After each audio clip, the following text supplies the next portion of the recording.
Bismillah, alhamdulillah, wassalatu wassalamu ala rasulillah wa ala alihi wa sahbihi wa man tabi'ahum bi ihsanin ila yaumil qiyamah, amma ba'd.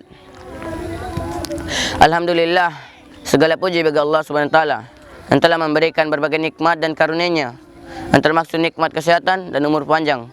Semoga kita termaksud orang yang terbaik, yaitu orang yang panjang umurnya dan baik amalannya.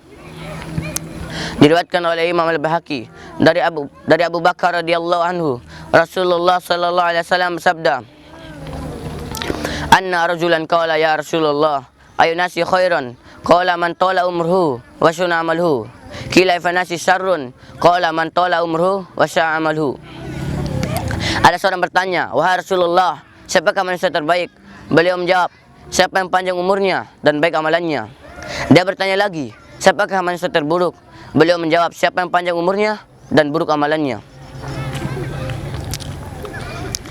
Namun perlu disadari bahwasannya umur umat Nabi Muhammad SAW adalah rata-rata 60 hingga 63 tahun, sebagaimana yang diriwayatkan oleh Al-Bukhari dari Abu Hurairah radhiyallahu anhu, Rasulullah sallallahu alaihi wasallam bersabda, "Ajarallahu ila amri akhara ajalahu hatta balagha sittina sanatan." Allah memberi uzur seorang yang diakhirkan umurnya hingga mencapai 60 tahun. Imam At-Tirmidzi dari Abu Hurairah radhiyallahu anhu, Rasulullah sallallahu alaihi wasallam bersabda, "Umru ummati ma baina sittina sanatan, zada fi riwayati wa kulluhum may yazuzu zalika." Umur umatku antara 60 sampai 70 tahun. Dalam riwayat lain, sangat sedikit sekali yang melampaui itu. Kalaulah lebih dari itu, maka banyak di antara mereka yang sudah tidak produktif lagi, baik untuk amalan dunianya, terlebih lagi untuk akhiratnya. Maka sungguh bijak Rasulullah SAW yang telah memperingatkan umatnya untuk menggunakan umur-umur produktif ini, baik untuk dunianya, untuk berkarya, dan beramal, baik untuk dunianya, terlebih lagi untuk akhiratnya.